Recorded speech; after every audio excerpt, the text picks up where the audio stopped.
Vamos con 40 años después, revisitamos BSD 4.2 y el primer stack productivo de TCP/IP de Matías Gutiérrez Reto. Matías trabaja como DevOps en Globant, más de 20 años de experiencia en IT, administrador de sistemas y escritor publicado de un libro que se llama Piensa Abierto, un libro sobre software libre y código abierto. Vamos a estar haciendo arqueología de una versión de BSD en 1983. Yo no había nacido, estoy seguro de vos tampoco. 1983. ¿Cuántos acá habían nacido en 1983? 1, 2, 3. Estás usando 4, mucho 5, tu 6, rango 7. etario para medir el público que viene a las charlas nerdas. Sí. No sé si está bien eso. Bueno, lo recibimos con un fuerte aplauso, Matías. Fuerte aplauso. Vamos. Todo tuyo, Mati. Yo no sé si se ve, pero va a ser difícil verle al buzo. Hola, buenos días. Gracias por venir, gracias por aventurarse a esta charla y muchas gracias a Nerdearla por un evento tan lindo y ya a lo largo de todos estos años. Bueno, debo confesarles que yo había nacido para esa época, pero tenía 7, 8 años. Por lo tanto, esto para mí no es mucha nostalgia, porque es algo que no viví en aquel momento, en primera mano. En aquella época los pibes, como yo en la primaria, quizás soñábamos con tener una Commodore 64 que tuvimos mucho tiempo después, ¿no es cierto? Esto forma parte de algunas experiencias que yo me propuse ir haciendo, un poco como proyecto lateral. La presentación recién fue muy buena y como parte de ese proyecto me propuse hace ya algunos años estudiar un poco la historia de, no solo, bueno, del software libre y de la evolución, pero yendo a buscar en la medida de que, o gracias a que hoy podemos disponer de casi todos los documentos originales de esta historia, ir analizando los documentos disponibles. Por supuesto, el primer documento que tendríamos que echarle mano si vamos a estudiar esto son a los sistemas operativos de aquel momento, ¿no es cierto? Si uno va a hablar de la versión 6 de Research Unix, bueno, primero tendría que ver cómo lo puede ejecutar y cómo puede experimentar con eso, ¿no? Un poco la excusa de hacerlo este año fue por algunas efemérides. Este año, 2023, se cumplieron 40 años de la liberación de esta versión 4.2 de BSD. Creo que, espero, más o menos muchos deben saber de qué estamos hablando porque esto es historia antigua. Si hablamos de IT, 40 años es como una eternidad. Sin embargo, en la historia de la humanidad es como un grano de arena, ¿no es cierto? BSD es historia viva porque todas las distribuciones actuales de BSD, FreeBSD, NetBSD, OpenBSD, son todas encarnaciones y descendientes directos del código de 4.4 de BSD, que fue la última liberación que hizo la Universidad de Berkeley, ¿no es cierto? También este año coincidía con que el 1 de enero de 1983 fue lo que ARPA, la administración, o DARPA según la época, la administración que promovía el desarrollo de las redes en los Estados Unidos, marcó como lo que llamaron el Flag Day, el día en que los protocolos originales del ARPANET, un protocolo que fue el predecesor de TCP/IP, iban a tener que migrar a TCP/IP. Eso fue a principios de 1983 y el Departamento de Ciencias de la Computación de la Universidad de Berkeley fue el encargado, aquel que el gobierno de los Estados Unidos puso o invirtió el dinero necesario para que desarrollaran la versión oficial de TCP/IP. Por una parte, ¿cómo corría esto? Como les decía, yo nunca vi semejante máquina en otro lugar que no fuera como el Museo de la Informática de Buenos Aires, ¿no? En donde había un modelo de DEC parecida, ¿no es cierto? Esta mini gran computadora, como pueden ver, ocupaba el tamaño de varias heladeras, ¿no? BSD de aquel momento no podía correr en una arquitectura de PC, sencillamente porque las PC todavía tenían procesadores muy básicos, como el 8088, ¿no? Ni siquiera creo que habría llegado a la PCXT, ¿no? Entonces, ¿cómo se puede correr esto hoy en día? Bueno, se puede hacer utilizando una pieza de software que se llama SIMH. SIMH fue desarrollada o fue iniciada por un desarrollador que trabajó para DEC, para la compañía que en aquel momento construía esas máquinas, que se llama Robert o Bob Sapnick. Él es un gran amigo de otro gran amigo de Nerdearla, John Maddock Hall, que también creo que ambos formaron parte de esa compañía. La comunidad siguió agregando funcionalidad a SIMH y hoy en día permite emular, así como QEMU es algún pariente cercano de SIMH, permite emular un montón de arquitecturas del pasado, ¿no? Para hacerlo, básicamente la comunidad tiene ya bien documentadas las recetas para hacerlo. No es complicado, hay que invertir un poco de tiempo, ¿no? Un poco la excusa de esto también es que nos permite tener una idea de la distancia que nos separa hoy de Internet como la conocemos de lo que era en aquella época.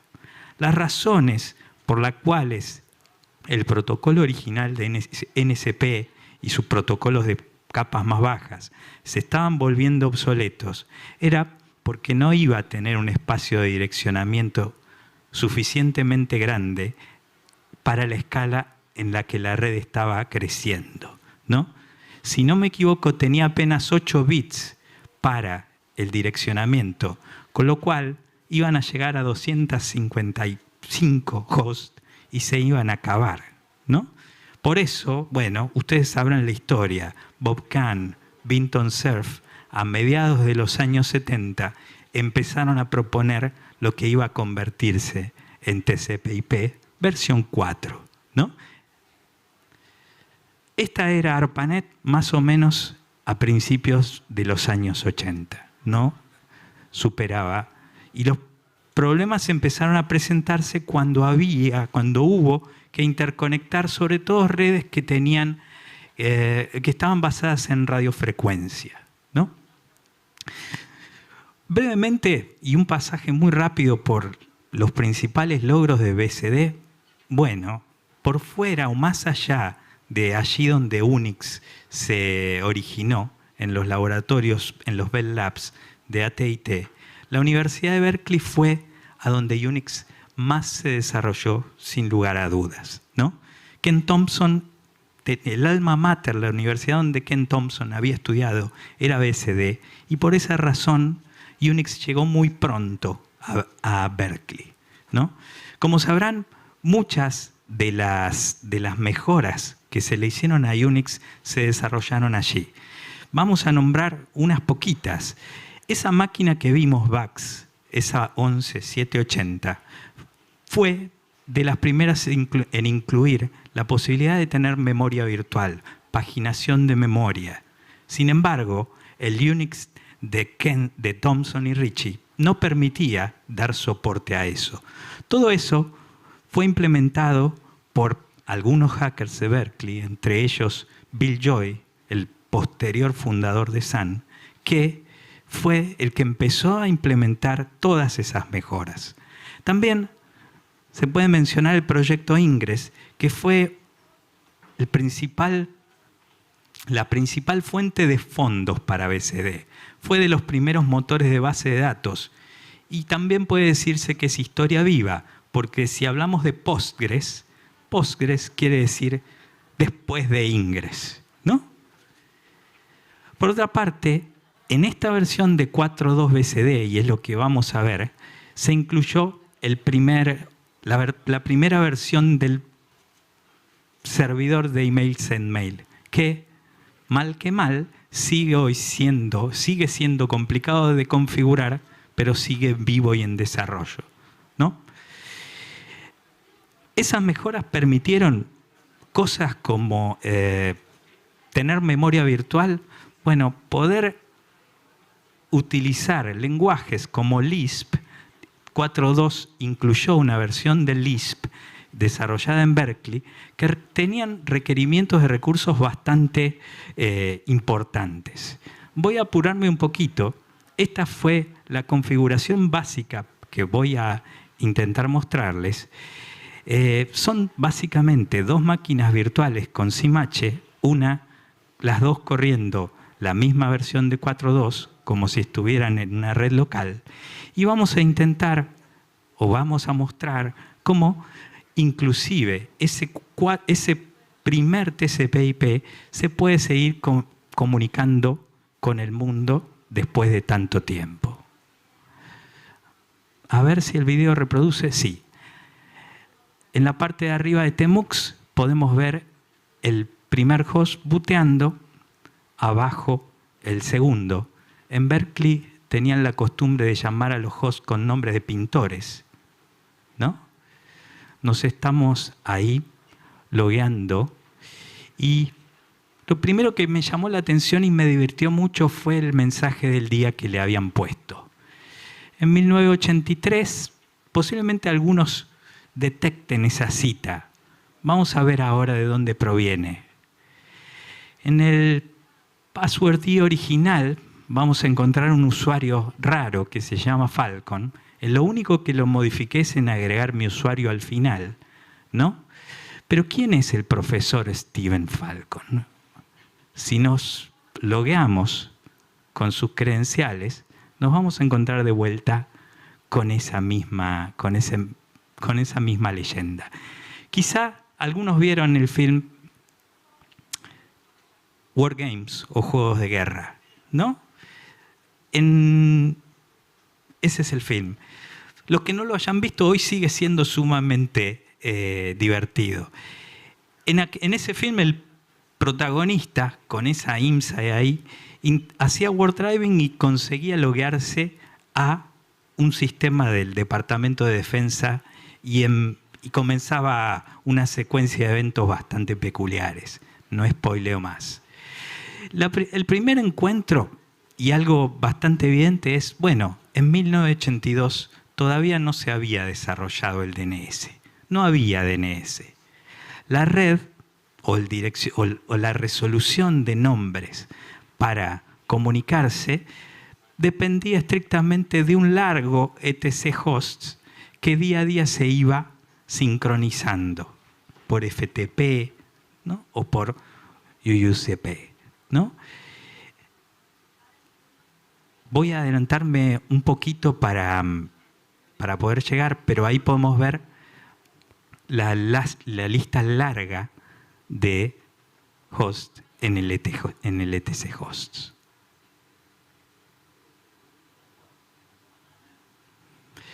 Había, además de TCP/IP, un protocolo de comunicación que venía casi de los primeros años de Unix.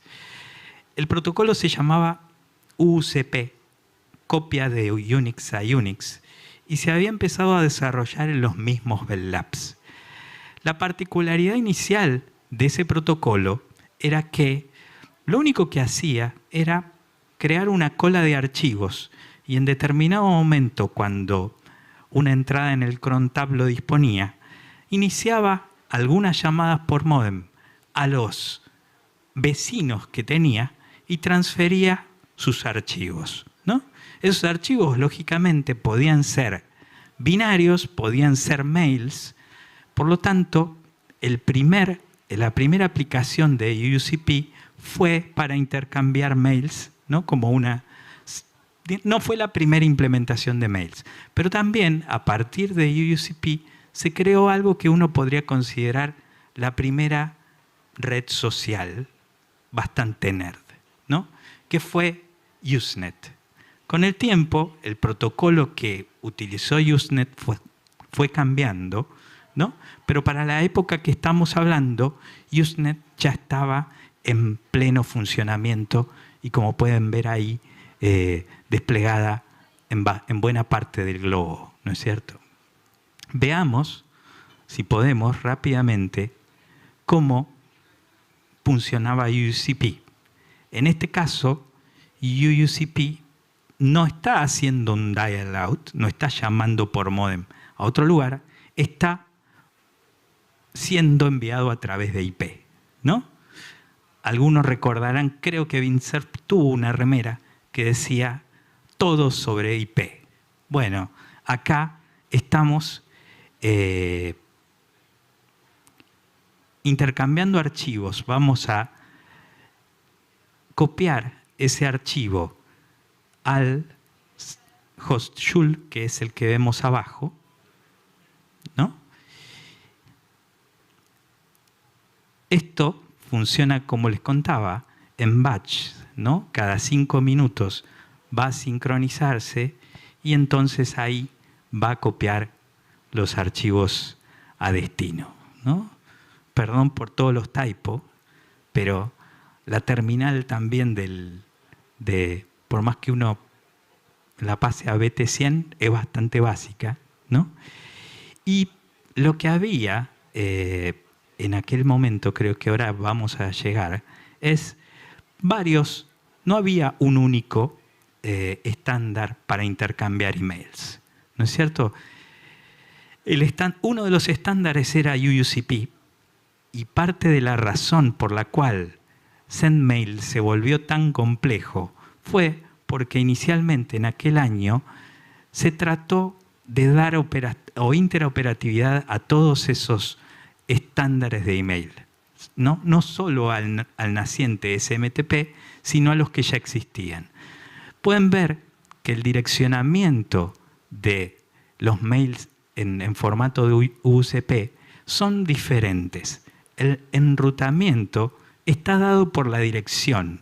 Le tengo que decir, si vos tenés que llegar al host bar, primero pasa antes por foo y por zar, por ejemplo, ¿no? Es como si yo a alguien le dijera, para ir a la Casa de Gobierno, bajá por Corrientes, doblá en 25 de Mayo, llegá a la Plaza de Mayo y ahí vas a estar en la Casa de Gobierno, ¿no? Ahí creo que ya está indicando en los logs que sincronizó, y por lo tanto, creería que vamos ya ahora abajo a ver.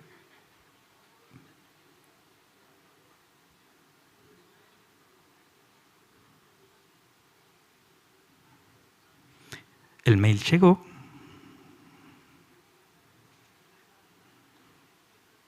Y ahí se entregó por UUCP, ¿no es cierto?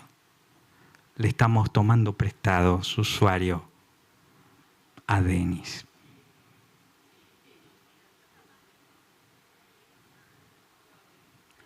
Deberíamos también encontrar en TMP el archivo que copiamos.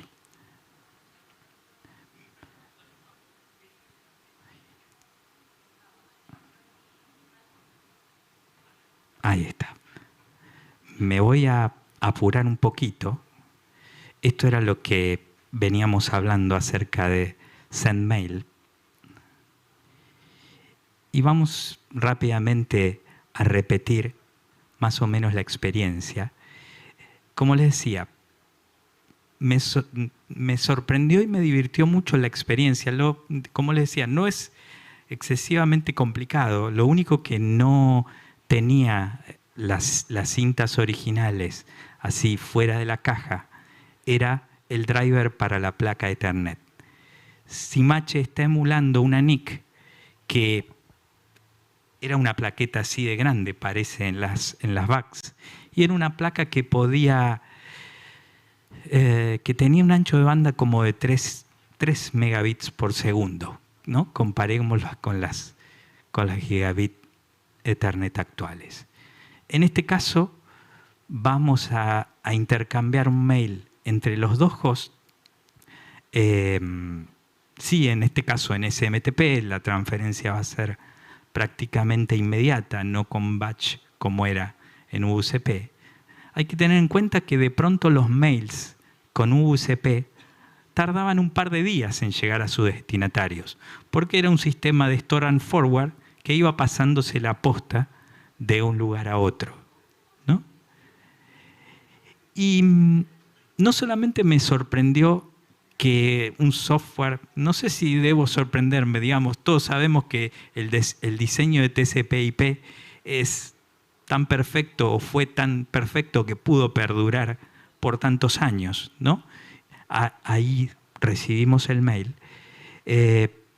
Pero sin duda me encontré con esa sorpresa de que aquel TCP/IP pudiera comunicarse sin ningún problema con el resto de los hosts que tenemos en nuestras redes locales actuales, ¿no?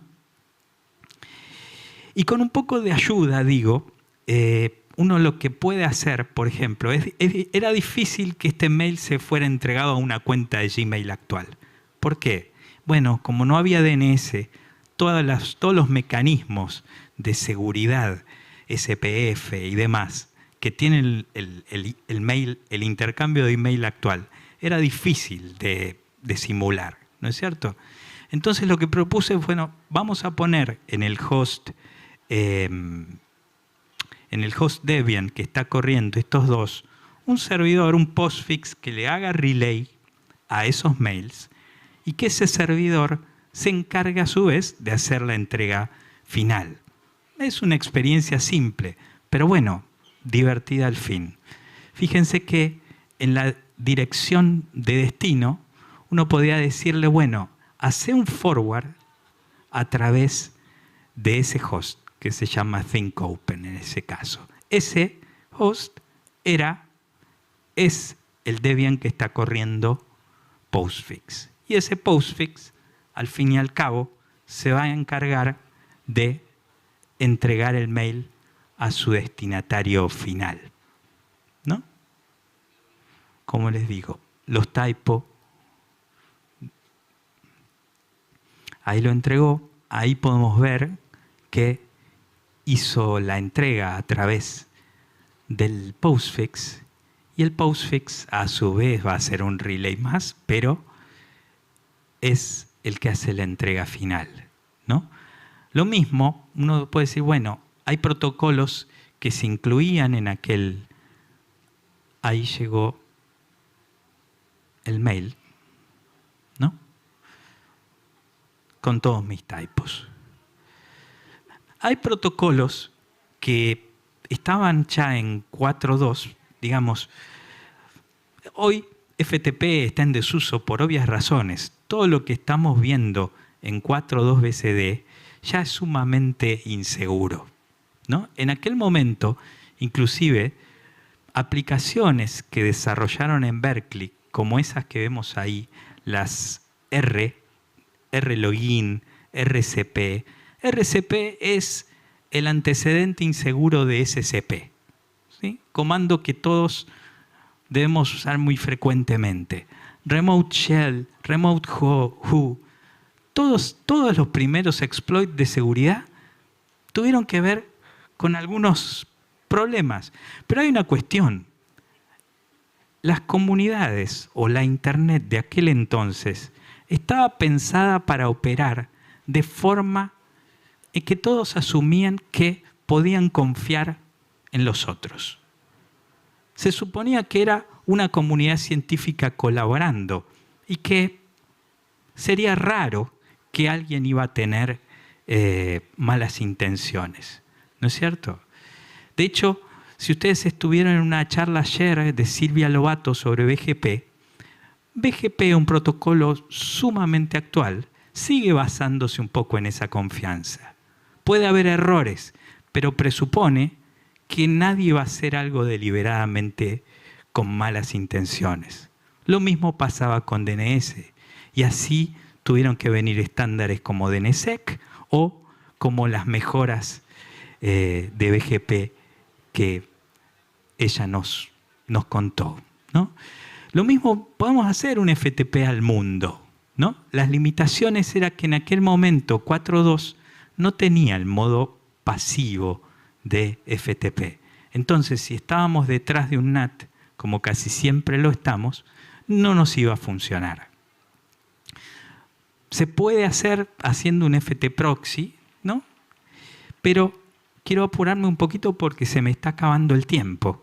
Y como decía antes, las redes de aquel momento estaban basadas en la confianza. Todo el mundo tenía plena transparencia de lo que estaban haciendo los otros. Podía ver qué estaba pasando ahí. Y en algún punto, esas grandes bugs que corrían sistemas operativos como 4.2 BCD formaban parte de los laboratorios de universidades u organizaciones y tenían miles de usuarios. Y a esos usuarios se les cobraba el tiempo que utilizaban de CPU. Uno puede pensar, bueno, esa podía ser la nube de 1983, ¿no es cierto? ¿Con cuál diferencia? La transparencia. Cualquier usuario podía hacer un remote who y saber quién estaba conectado, qué estaba haciendo, ¿no? Sin demasiadas preocupaciones de que hubiera que tener demasiado cuidado. Como les decía, pronto la confianza se acabó, ¿no? ¿Por qué? Porque pocos años después empezaron a haber incidentes de seguridad. Este es un libro que descubrí hace relativamente poco. Está escrito por un astrónomo que era sysadmin de un laboratorio en California y que siguió y documentó, también era radioaficionado. Entonces, como astrónomo y radioaficionado, tenía la manía de hacer un backlog sumamente descriptivo de lo que hacía. Documentó una intrusión y cuenta una historia muy apasionante y bastante atrapante de cómo traqueó a ese grupo, un grupo alemán que se llamaba el Chaos Computing Group, creo, que se propuso ingresar a sus computadoras. Y para concluir, algunos links. En el primero hay una receta con la que pueden repetir la experiencia. The Unix Heritage Society preserva las cintas originales de la comunidad para poder hacer esto. Y por último, Simache está disponible para cualquiera en GitHub. ¿Está bien? Nada más. Muchas gracias. Muy bien, Matías. Muy bueno, muy bueno. ¿Te gustó? Con más ánimo. Sí. Más ánimo. Sí. Gracias. Parece que hubiera sido más lindo hacerlo en vivo, pero si le salió mal a Steve Jobs, imagínense si me puede salir mal a mí.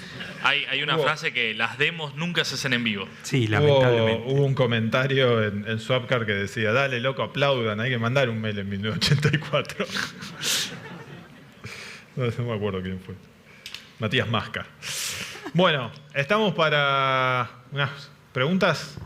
Les pedimos, allá arriba hay una, les pedimos por favor que se pongan de pie con el micrófono. Porque si no, nadie los ve. Sí, si no sabían, los estamos filmando. ¿Ustedes dieron consentimiento de uso de imagen? Claro.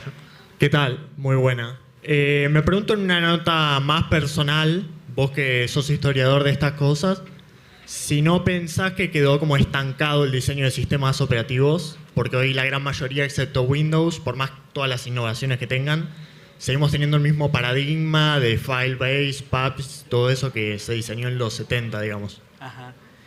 Es una gran pregunta. No sé si estoy a la altura para darte la respuesta definitiva, ¿no es cierto? Creo que... A ver, ¿qué pregunta? Se puso filosófica la cosa. Sí, a ver, creo que son piezas de software tan complejas que rehacerlas desde cero va a llevar un montón de tiempo, ¿no? Y que quizá que hayan sido diseñadas hace tanto tiempo, también dan cuenta de que pueden, TCP/IP es otro ejemplo, ¿no es cierto? Cómo buenos o excelentes diseños pueden pervivir y ser escalables, ¿no es cierto? Creo sin duda que, digamos, ahí tenemos a Linux y Linux sigue evolucionando, a pesar de que uno puede decir, como vos decías, que su semilla está 50 años atrás. Hay cosas que perviven, pero un montón de otras que cambian. Y seguramente van a seguir cambiando. Como creo que escuché acá en otra charla ayer. ¿Cuánto va a costar que alguien se ponga a hacer un browser desde cero, nuevo? ¿Por qué no hacerlo mejor apoyado en los hombros de otro gigante que empezó antes? ¿No? Quizá no hace falta dinamitarlo todo para construir algo nuevo, sino seguir construyendo cosas nuevas a partir de lo sólido que ya existe, ¿no? Pero es una pregunta sin duda larguísima e inabarcable. Da para otro libro. No sé. No creo que yo pueda escribir. Tenemos una ya en el medio que estabas más cerca, me parece. Perdón, ahora vamos acá, tranqui, hay tiempo. Sí, te quería preguntar, veo que en las conclusiones hablabas de cómo la comunidad, la influencia que tuvo la comunidad en ese momento, la confianza que había. Hoy por hoy siento que Open Source es lo que está haciendo el movimiento más fuerte que nunca y creo que es donde más confianza hay en la comunidad. ¿Qué piensas tú de cómo esta comunidad también está afectando al desarrollo?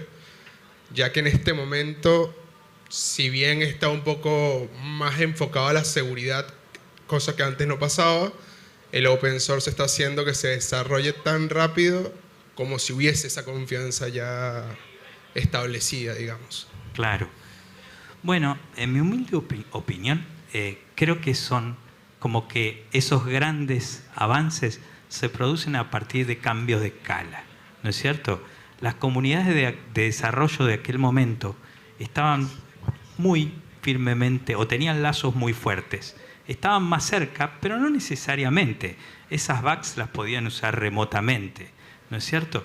Pero desde el momento que aparecen herramientas como Usenet primero y como el resto de aplicaciones de Internet después, se produce un salto de escala enorme, ¿no? Linux en Finlandia no estaba en una comunidad en donde empezó a tener a los desarrolladores ahí para ir a tomarse una coca juntos. Estaban dispersos por todo el mundo y ese es el salto de escala, ¿no? Pasar de, no sé, unas decenas de pronto a miles y millones, que ya están, como se dice en inglés, loosely coupled, no están perteneciendo a una misma institución, sino que empezaron a trabajar de manera distribuida a lo largo de todo el mundo, ¿no? Tenemos una más acá. Hola, sí. Bueno, mi nombre es Ricardo Satavicius, yo soy ex profesor de ORT y solamente te quería dar un aporte, que es que en ORT nosotros teníamos la VAX 11. ¿En serio? Y yo programé en COBOL y programé también una versión de Pascal. Éramos los únicos que teníamos esa computadora. Era por un acuerdo que teníamos, que tenía digamos, los fundadores de ORT, que es la ITT Data, y por un acuerdo que tenían con la NASA, trajeron esa computadora donada por la NASA a través de Digital Corporation. Wow. O sea que éramos los únicos. Yo estaba en el 88, entré en ORT, y usamos esa VAX 11. Y digamos, para mí, todo lo que es virtual, o sea, BMS, pues, ya de ese momento es normal. Por eso, o sea, a veces me sonrío un poco tiernamente cuando hablan de la virtualización y ese tipo de cosas. Claro. Y así también fuimos, creo que la primera red de microcomputadoras que hubo en el país. Bien. Donde hay plata, claro, todo se produce, ¿no? Digamos. Yo sé que una de estas bugs también fue al departamento de computación científica de la UBA en el año 82. Sí, lo que pasa es que había mucha vinculación en ese momento por los profesores. De hecho, mi primer profesor de sistema operativo, que se llamaba Álvarez el Viejo, había sido del grupo de Sadowski que implementaron la Clementina. Claro. Y toda la gente de matemática provenía de ciencias exactas, los profesores de ciencias exactas de matemáticas. Claro. Así que, digamos, eso solamente te quería aportar. Y lo que decía este chico, por ahí no se notó, que las redes, nosotros, digamos, yo con Sentinel y con el Chacal nos escapábamos de la primera clase porque nos aburríamos. Yo ya sabía programar cuando llegué a ORT. Y nos íbamos al laboratorio y nos conectábamos con el CERN. Sentinel quería ver cosas ahí, que yo le decía, bueno, flaco, vamos, tenemos que volver a estudiar. Digamos, y el tema, digamos, cualquiera, como vos decís, se podía conectar a cualquier otro centro académico sin ningún problema si vos tenías, por supuesto, la delegación de seguridad clave y acceso a uso de las credenciales para acceder. O sea, vos accedías. Y el tema es que también la confianza estaba dada porque físicamente la red estaba restringida. Claro. No es la internet que después se dio con Vinton Cerf, ni mucho menos lo que existe hoy en día. Claro. Luego tenemos las redes extendidas con teléfonos celulares, a través de compañías telefónicas. Bueno, entonces eso hace que el marco de inseguridad sea muy grande. Exacto. No es, en ese momento vos tenías unas credenciales, estabas acreditado, eras o un investigador, alumno o profesor de algunas instituciones. Eso nada más quería decir. Muy interesante, muchas gracias. Estamos un poquito pasado de tiempo, pero lo pueden encontrar a Mati acá afuera en la escalera. Agárrenlo de a uno. O si alguien quiere seguir la conversación, me buscan en Retux, en Twitter, por ejemplo. Claro que sí. Así que le agradecemos con un fuerte aplauso. Muchas gracias, gente.